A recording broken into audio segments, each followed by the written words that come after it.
Hello and welcome to the second hour of MindShifters Radio. And we are so glad that Needle is back. Today is Thursday, January 23rd, 2025. And Mike will be with us here momentarily. And we have been able to recapture some of the shows that were missing on Needle. And we've got them now. We've also got them on Podetize. On our website, you can go to the year and the month. And since December anyway, I now have, instead of over in the left column where under the date where it would say click to download or click to listen, it now says see the links in the note. And I'll have the YouTube link and also the link to go to the Podetize player. And you'll be able to pick those up. And if we did it on Podbean, then the link for Podbean is there as well. So multiple ways that you can click and listen to the archive shows. It'll take some time to get back through the prior shows, but we are uploading them to YouTube as they are converted. So you can already find some of those out there. And the easiest way to find them is if you go to the YouTube channel, and then you can click on the playlist, and you can pick the year, and then they're in there by the date. Also, there's one out there that says special shows. So all of them that were on the website under the special MP3s, those are all in one place now on YouTube. And actually, if you go to our website and click on the MP3 special shows, I've included the YouTube links within those. So you can also find them that way. So hopefully that serves you. And like I said, it'll take us a little bit of time to get all of the website converted over. We hope you enjoyed the last couple of days. Dr. Tim did a live show yesterday on Podbean, and ours for the last 2 days has been pre-recorded shows of Michael's book, The End of Suffering, Part 1 and Part 2. Tomorrow we are also going to be tied up, and what's happening is Ryan is still not allowed to drive, and he's still not baby proof. In other words, he can't pick up more than 10 pounds until he's approved by the doctors in Vanderbilt the first week of February. And the baby weighs 12 pounds. So we are there keeping Ryan company, making sure he rests and doesn't overdo it. And we're keeping Lincoln and taking care of him, and then going and picking up Aria from school, and then driving Ryan to his physical therapy. So the days that we are at their house, we've been super busy. And so we thank you for being patient. Like I said, tomorrow's another one of those days where we're going to be tied up like that. And so we will play the third part of The End of Suffering tomorrow's show. So I am now going to turn it over to Michael. Welcome, Michael. Thank you, dear heart, and welcome, everybody. Delighted and honored that you're here. And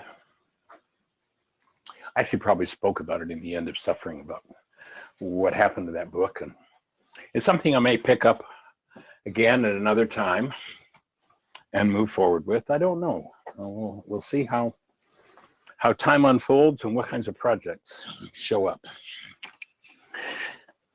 And my offering is that the whole bottom line, if you listen to what Yeshua says, he says, very simply, rather than I come to bring you doctrine or dogma or beliefs or fantasies, he has a really simple statement about what his life is about, what he's here to do. He says, I come to bring you life. That's all. It's real simple, straightforward. I come to bring you life more abundantly. And so when you realize that's his purpose, and then you tie that together with the fact that if you approach his teachings in his native Aramaic language with brain cells for understanding what he's really talking about, though many will protest and say it's all about theology, I'd offer it isn't about theology at all. It's about physiology. It's about psychology. It's about genetics.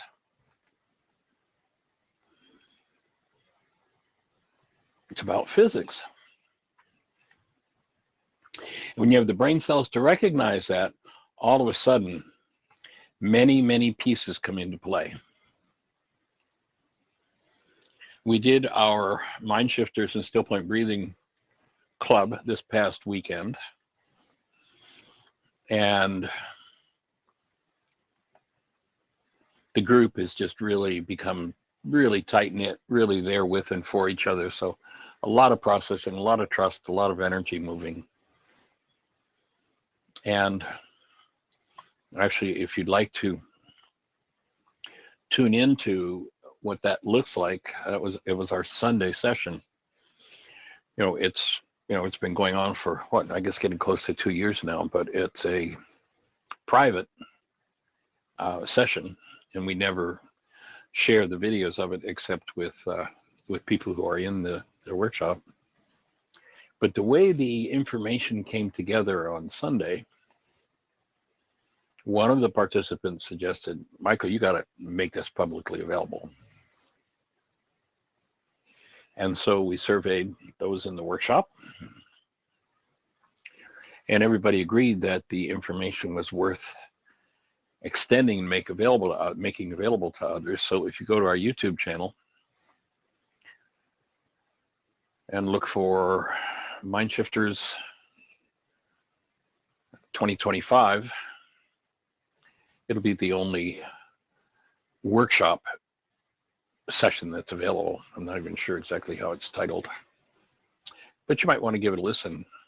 And one of the things that came up in it, when we were talking about physics and physiology, one of the things that came up was a story about a man that I had read years ago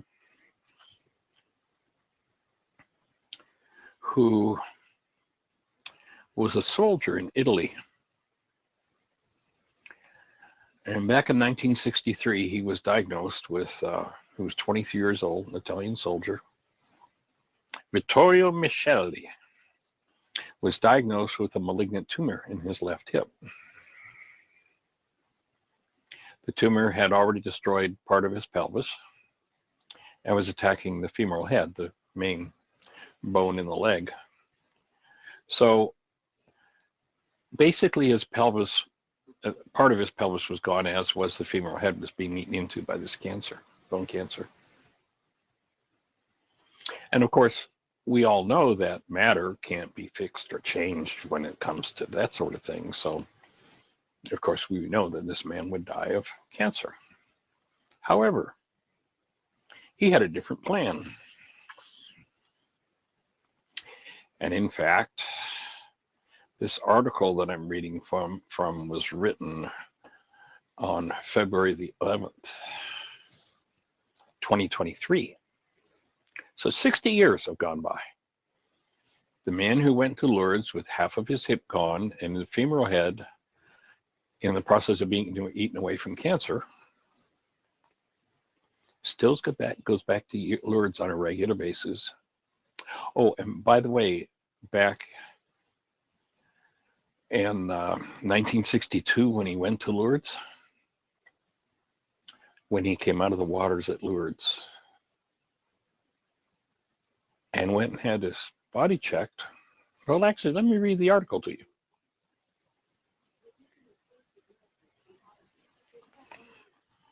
So April 62, a 23-year-old Italian soldier was diagnosed with a malignant tumor in his right hip.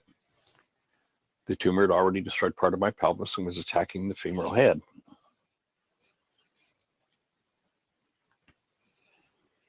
And I had very little time to live. He's now 82.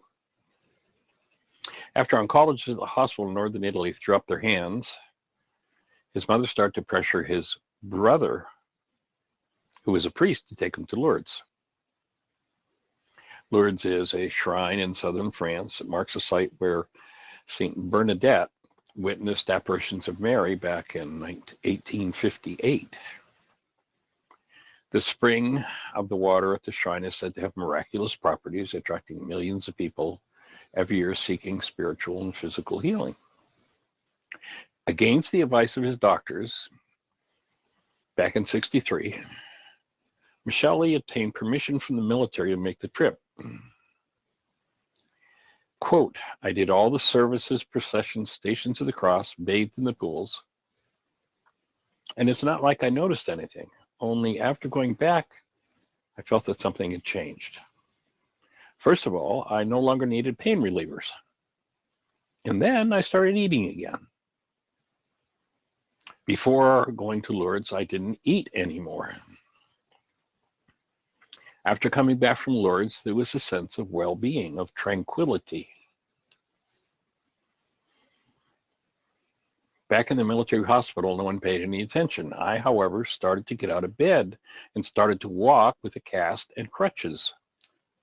They finally decided to take x-rays, and what they saw was that my tumor was gone. They did more tests. Doctors from the outside also came. They sent me home. In short, I was cured. Now, there have been, according to records at Lourdes, and this goes back to the mid-1800s, approximately 7,000 cures claimed. But the Vatican has investigated those cures and has officially recognized only 63 of them. One of them was Micheli's.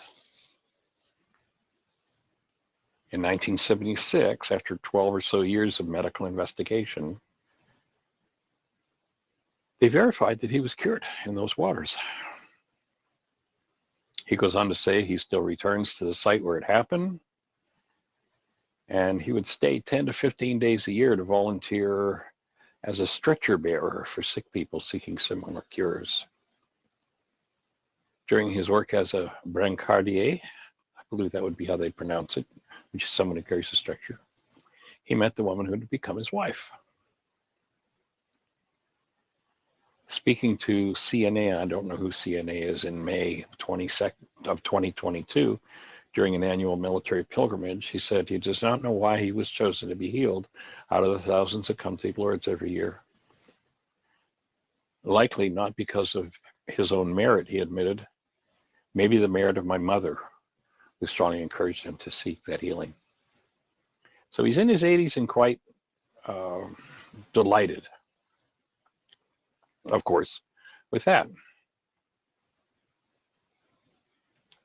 Now, the average person would say, and this was part of our conversation that led to us deciding as a group to publish this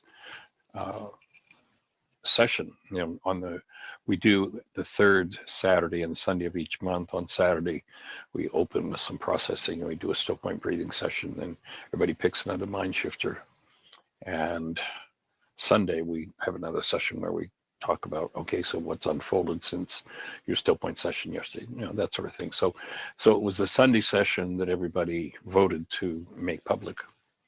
But we had some of this discussion. But of course, the question becomes, now wait a minute, we live in a physical world, of course, and the physical bone is gone. How can he come out of the water and the bone is back? And that just doesn't make any sense. And you're right. To the mind, with all of its BS, remember, reality is the output of the mind. BS is belief system. You may have a different reality for those initials. Mine is belief system.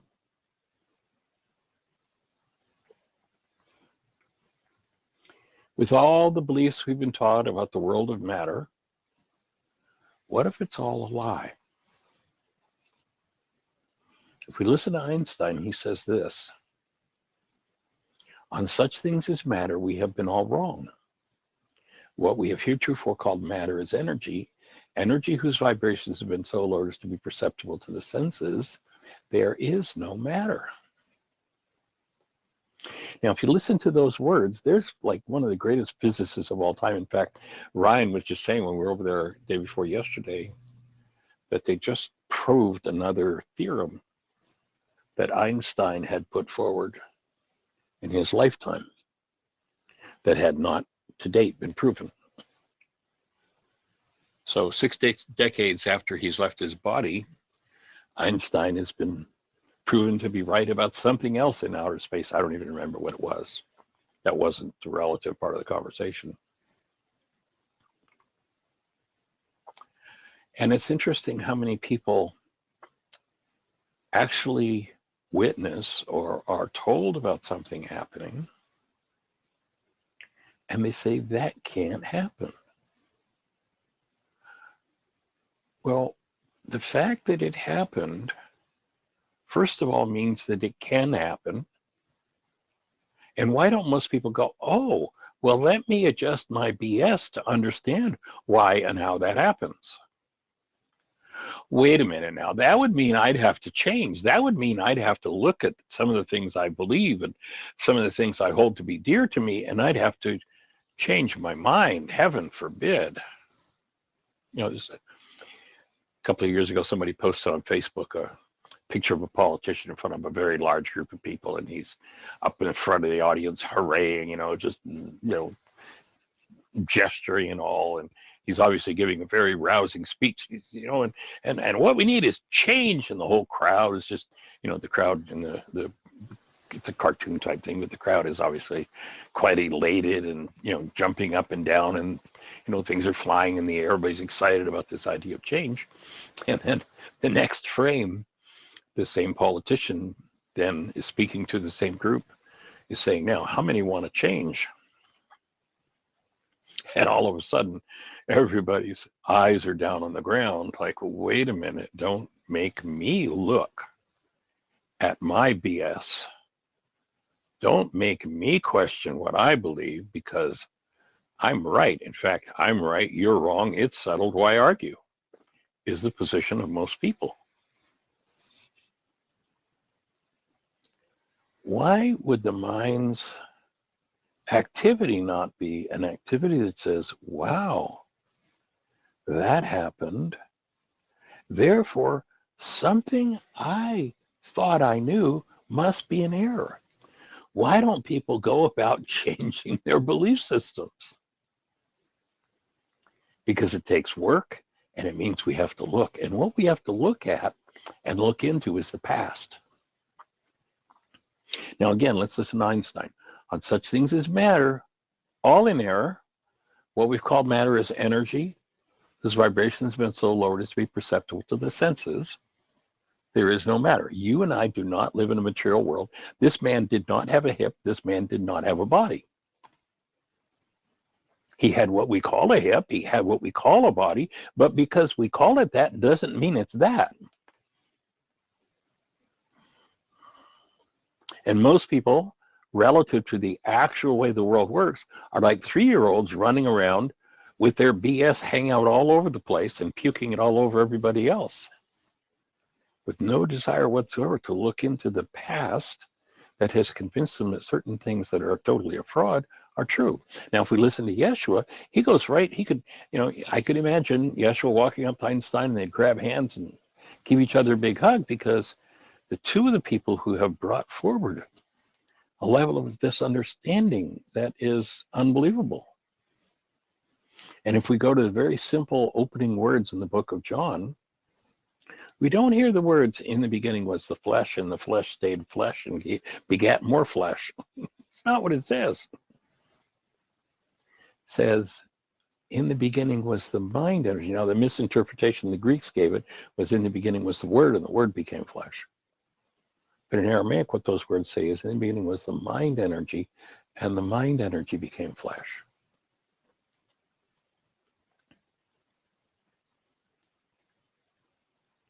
And so to recognize that literally when you think a thought, that thought becomes a molecule in your energy field.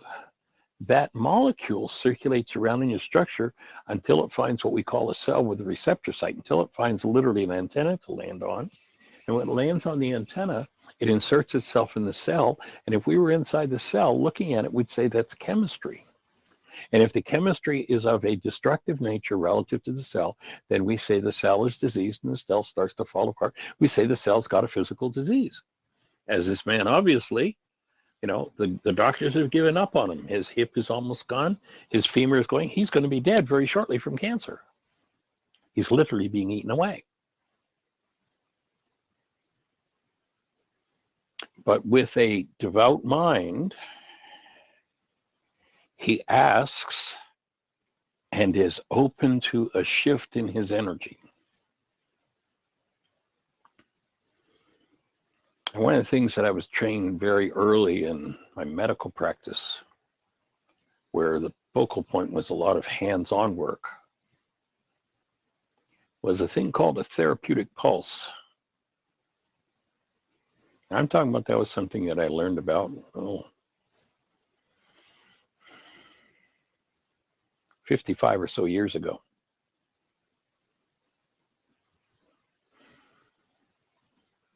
And what I'm now learning,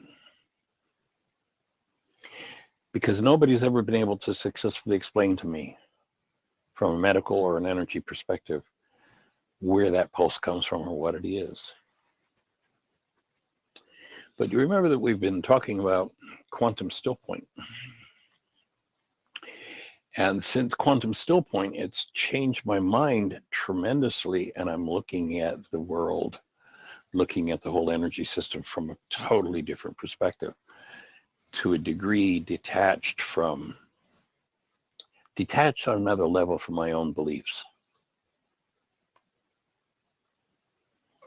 And what I'm recognizing is that whenever a part of the structure, the energy system, not the body, but the energy system, comes into alignment with the energy field behind it. And when I say the energy field behind it, I'm talking about the invisible force field that we would call, or we would refer to in the ancient scriptural terms as that energy field in which we live, move, and have our being, which people have called the Creator. What I'm starting to understand is whenever the system has had generational or individual patterns that are of a disintegrative nature, hate, fear, rage, guilt, grief, drama, and trauma, and drug themselves so as not to feel it, they're cut out from being able to get a sense of how to align themselves so that they come back into harmony with that field in which they live, move, and have their being. And that when they do come back into that state, that's when restructuring occurs. But if you can't feel it, if you got to keep yourself drugged, if you need a fifth of scotch, if you need sugar, if you need caffeine, if you need pot, whatever it is, if you need it, in order to keep yourself from feeling it and dealing with it, then you're never going to be able to sense how to align yourself so that what has been called a therapeutic pulse comes into play in your physiology. Since I've started working with quantum still point with people, and since especially I did my first session on myself just a few weeks ago, and fortunately, Patrick, you remember that I've shared with many of you that Patrick, fellow naturopath that I've known for the last 50 years or so, is we had set up for him to come and do some training with me so he could do it to me while I did another session on him. And then the storm happened to Florida, couldn't make it. So we just set it up. So we're actually going to meet in February and do that. Pardon me, in March. But what I'm now starting to understand in this therapeutic pulse is a 72 beat per minute. Doesn't matter where you go, what you do, what part of the body it's in, it beats at 72. It's not a blood pulse. It's nothing to do with blood flow or lymph flow or anything else.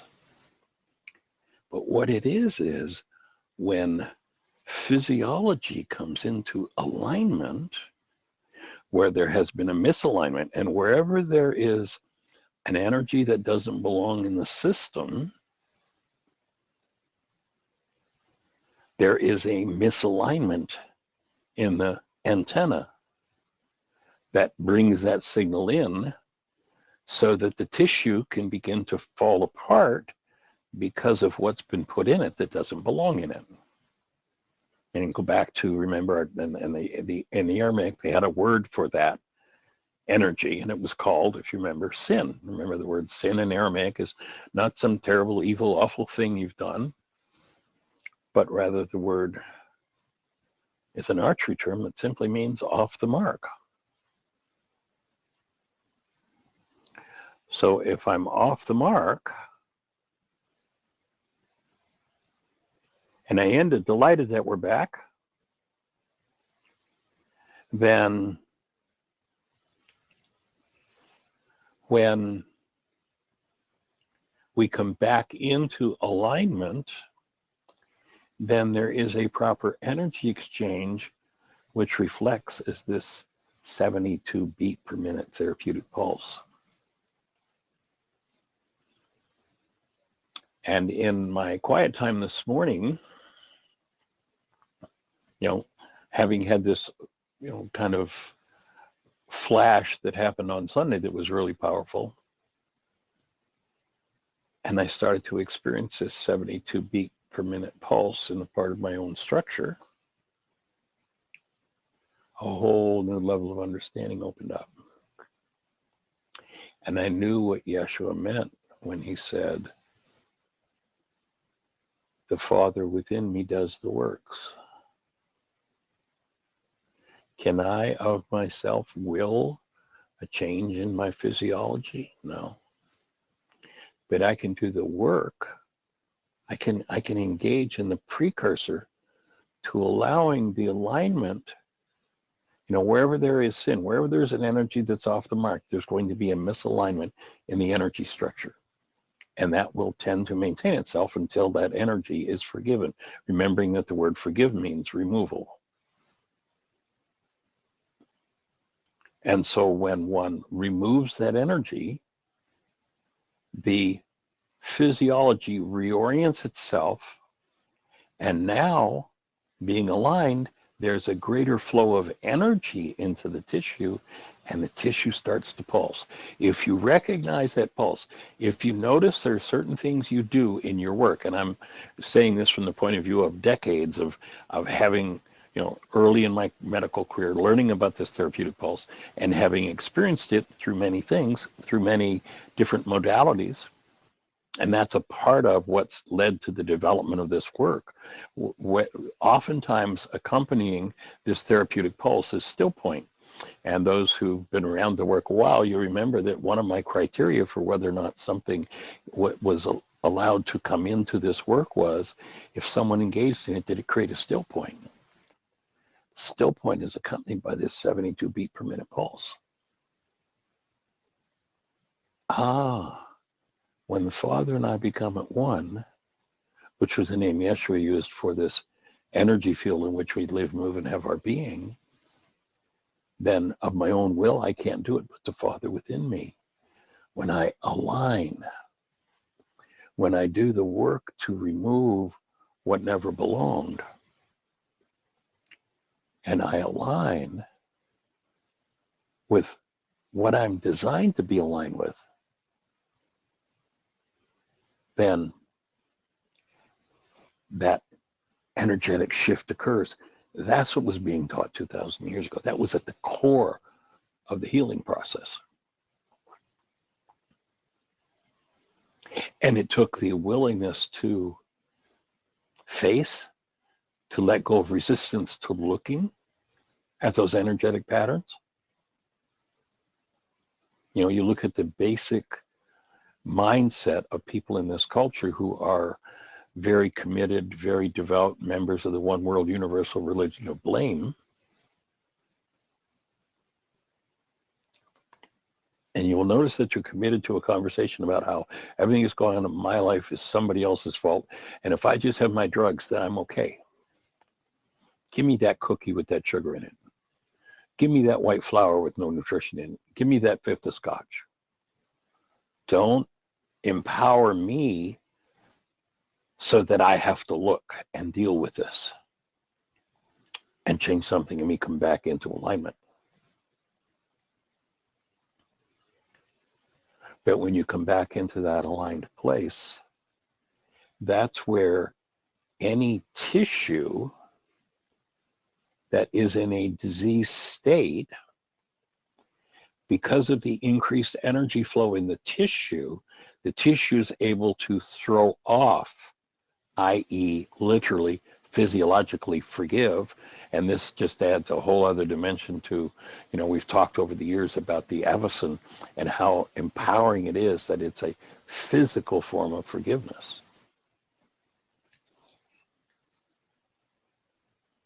And so when we realign and this pulse starts, whatever tissue is touched by that pulse, and the pulse can happen anywhere in the structure.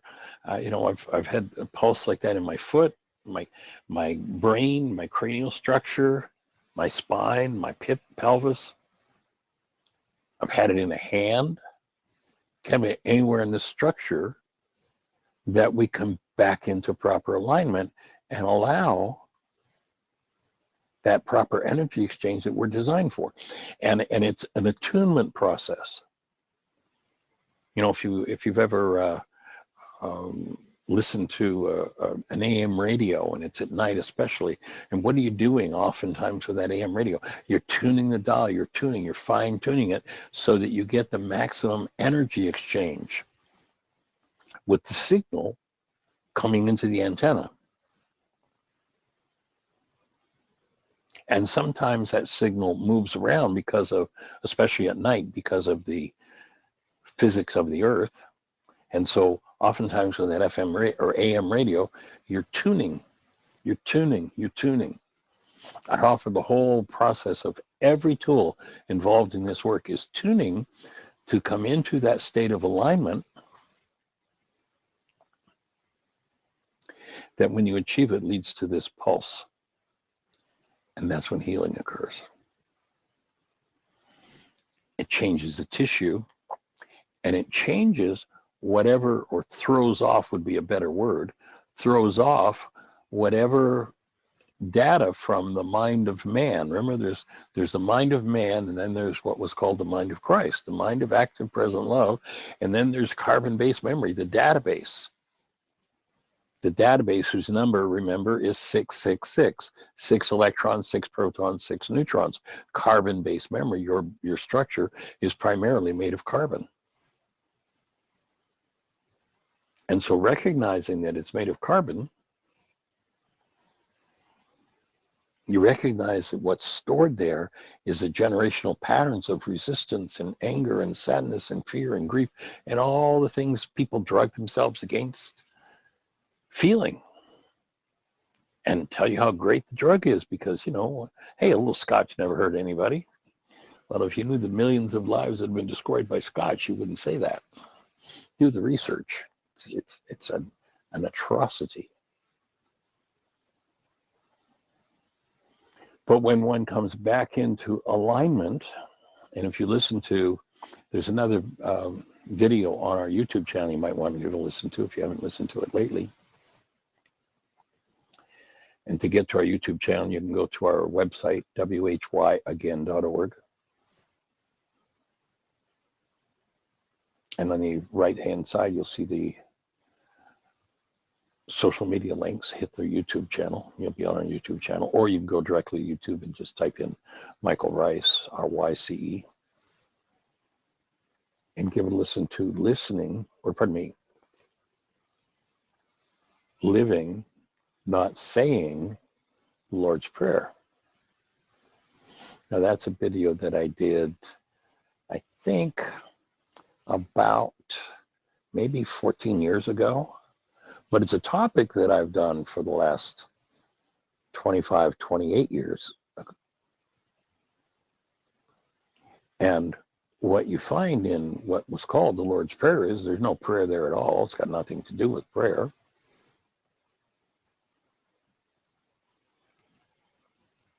The word prayer in Aramaic means to set a trap for God.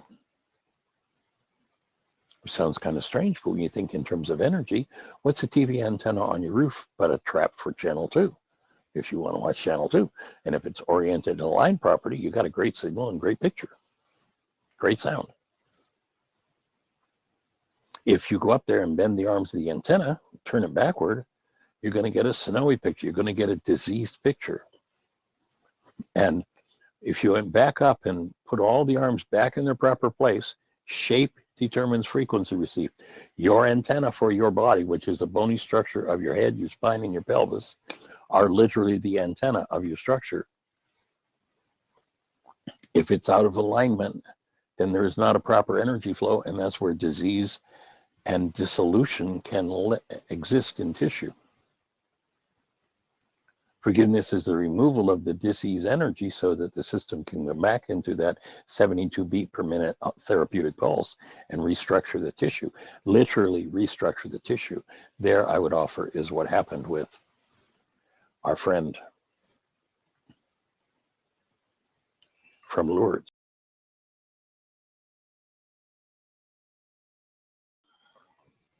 Allowing himself, with a great deal of belief and faith, to become aligned. And there's actually a saying around the waters at Lourdes that the I forget exactly the words they use, but basically that the veil between the cause level of the world and the so-called physical level of the world is thinner there, which would mean you could enter into alignment more quickly, more easily, produce that therapeutic pulse, and repair anything that's out of alignment in the mind of the tissue and the tissue itself.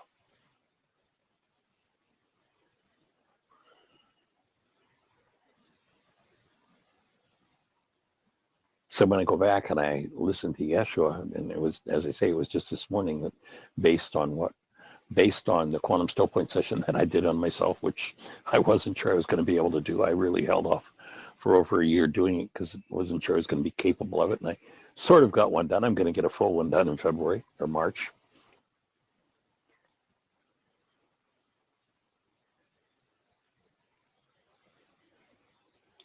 But when that alignment occurs, there's a greater exchange of energy.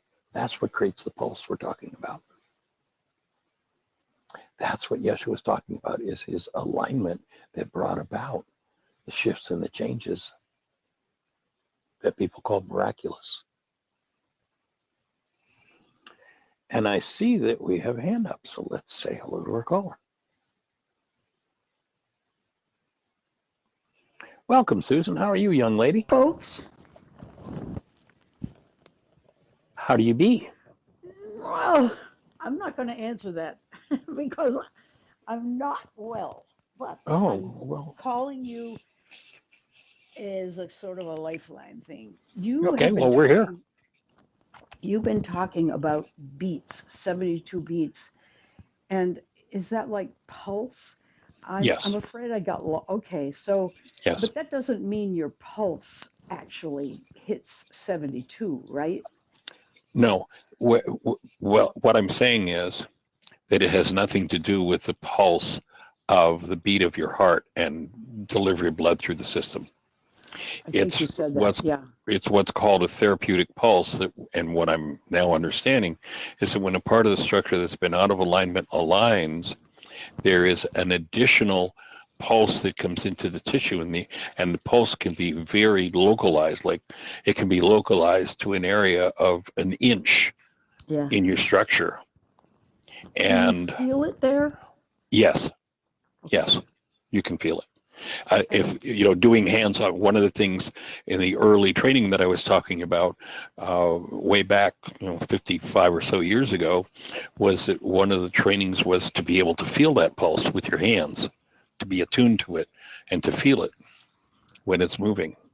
And that's always a place that whenever I'm doing energy field work on someone, if that pulse starts, I have spent, I think back to I used to have a practice in South Florida where I did still point breathing with people one-on-one, and I was working with someone and we spent 3 hours with my hands on that exact same place, pulse, pulse, pulse. So it's an additional energy that comes in that's totally different from the beating of the heart and what we call the pulse. And in in naturopathic medicine, it's been called the therapeutic pulse, and it's recognized to be, it's always 72 beats a minute. Wow. And I just am starting to understand it now. Well, good for you. I don't understand it, so keep telling when you're telling. Yeah. So how can we support you? What's moving for you? Well, I'm What's happening? severely depressed, and I know that's means something seriously out of alignment. And Something's up for healing, I suspect, knowing that you've been, the communications, although they've been rather limited recently, you've been in upward motion, upward mobility with what you've been doing. So I suspect that you're dealing with a healing crisis. that would be a nice way to look at it. So what's happening? Well, I don't know what's happening. I am maintaining my activities. It's odd. I did a wake-up sheet this morning on my anxiety about my son's dog. My son, I know it sounds crazy, but my son is on this voyage to find himself. Right. And he is now approaching Charleston, South Carolina, and it's still like 28 degrees. They send little videos almost every morning showing what they're doing, and they seem cheerful. And he has told me that he has been at least content and sometimes just joyful. This is amazing. So what the hell am I doing? Anyway, I'm in charge a lot for his dog, who's a very needy adopted shelter dog from Aruba. And she has such anxiety that I'm spending a great deal of time walking her and taking care of her at their house. And I'm going to be away for a while, and they've said they're going to put her in a shelter. Well, I mean, in a kennel. And we've tried this before, and she has just freaked out. If she could tear up her crate, she would. And so I don't want them to do that, but they tell me, look, we can't be tied hand and foot to the dog. We have our lives, and we are taking care of her. You're overreacting. And my husband says the same. So I did a wake-up sheet. What the hell? And I arrived at bingo. It was very fast. I gave up the goal of her being calm. What do I remember? My mother ran away when I was about 4 or 5. And I spent hours in the afternoons into the evenings watching out a front window, hoping she would come home, and not sure she would. And so I figured that's what it is. But in the Course in Miracles, it says we are never upset for the reason we think. So I'm even questioning that. And that's my question. How do you know when you've hit the jackpot with your forgiveness thing? I'm sitting here forgiving that, but I'm so depressed. It's just amazing. I can't believe it. Well, I've never considered this in the animal realm, but notice that you're describing an animal that has the same condition going on as you do. Yeah. Well, and she's anxious. Yeah. One of the things that we point out in Laws of Living is that a condition in one mind, if there is a similar energy in another mind, can set that similar energy resonating in that other mind. Yeah. Now, I've never particularly thought of that from animals to humans, except that, there is a whole profession of people who train care dogs who are able to sense and are able to bring comfort to people who are in anxiety and pain and trauma. I've heard of that, yeah. And so it makes sense to me that if you had a dog in the opposite condition and you had any of that energy in you, that it would very likely resonate that energy. And now when you say I did forgiveness and I went back to this memory, I would say that's the place to breathe and do all of the above and allow yourself to move through that memory that came up. I would trust the memory that surfaced is there for a reason. And so, then that would be my next worksheet would be, going back, remembering being 5 and sitting at the window and wanting mom to come and looking at all the thoughts that went on for me. And what kinds of energies do you suppose, or do you know, were going on for mom that were genetically implanted in you at birth or at conception, that became part of your genes? And maybe this is the call to heal that energy in yourself and in mom. I wouldn't know how to go about doing that, but I guess. Oh, you know exactly how to do it. It's every tool you've got. Yeah. Every tool. Yeah. So, maybe, I could see a mind shifter that it's safe and healing for me to look at every thought disorder that my mother used as an excuse to run away, and let yourself become aware, because you were in the energy field of that. You may not have had cognitive awareness, but if there was stress, you were aware, and if you let yourself tune in, you can tap into very possibly some of the thought disorders, some of the things that were going on for mom, some of the things that were going on in the family that, of course, you didn't know how to heal, and probably it was this kind of pain and depression. So here's the place then. What do you do if that's true? If I work on that mind shifter and that stuff comes up, what do I do? Well, I breathe. And if I breathe, what do I look at? Well, gee, I had this memory of the day that mom ran away. There was a big fight between she and dad. Oh, what, so you start looking at what all of that is. I remember working with a woman back, this was in Atlanta, so this goes back about 40 years. And I had worked with some people who worked with a couple different psychiatrists in Atlanta. So there were a couple psychiatrists that knew about my work. And there was a woman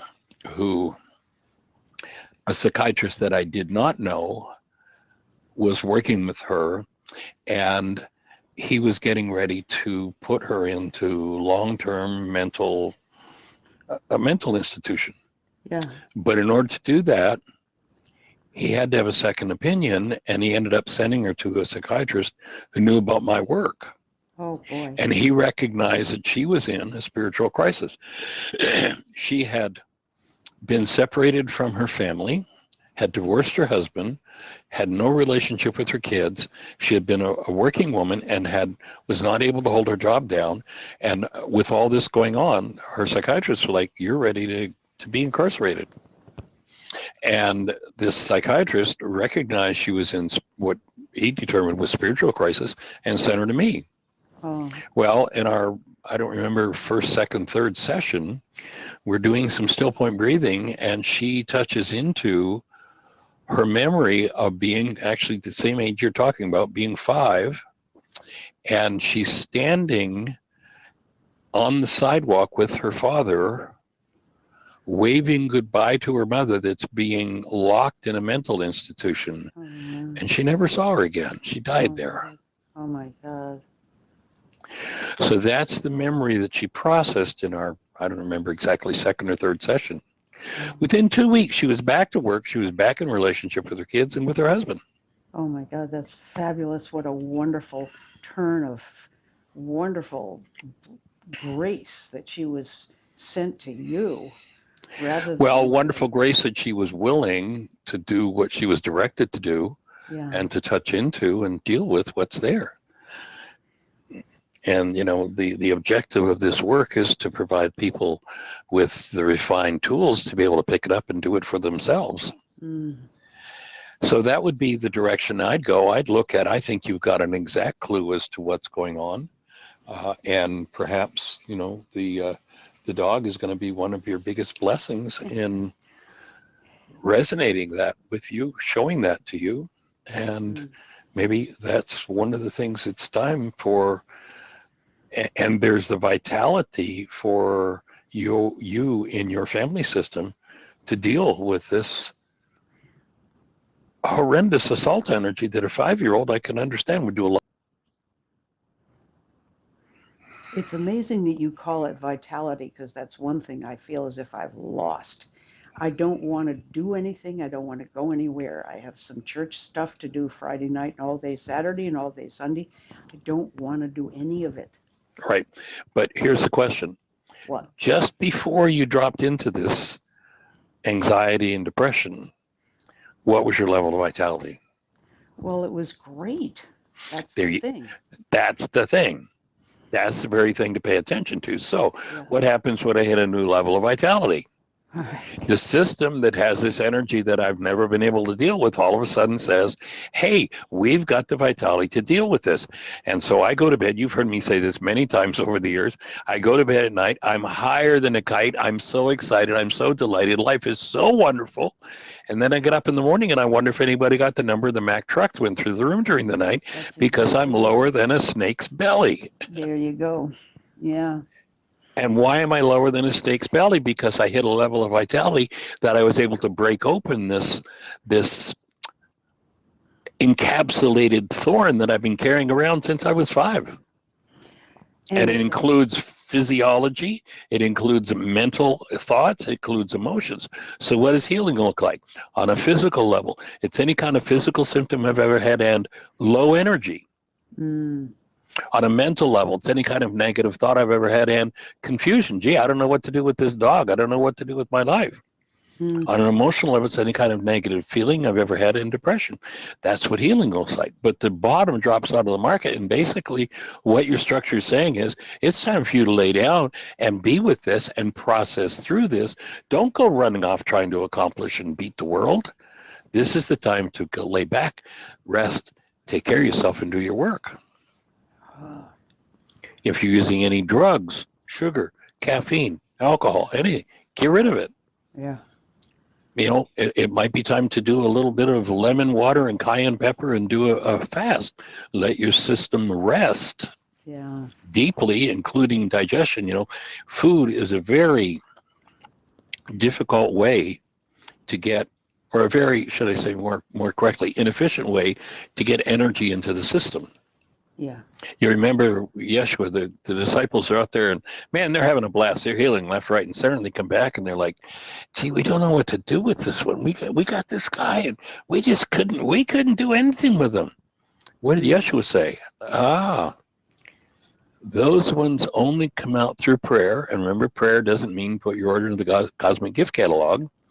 Prayer means to align, to orient yourself so that you capture the active presence of love, i.e., you set up a therapeutic pulse in your structure. And fasting. Why fasting? Because when you stop eating, a lot of energy is released to become available to do the healing process. Oh, good idea.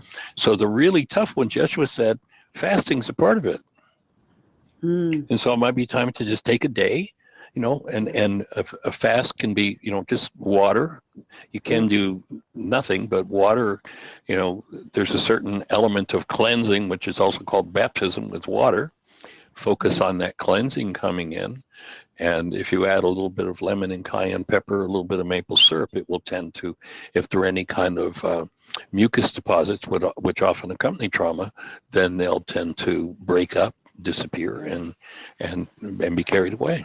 And rest and take care of yourself. Be gentle with yourself. Honor yourself. Put your hand in the Avison. Guess what about the Avison?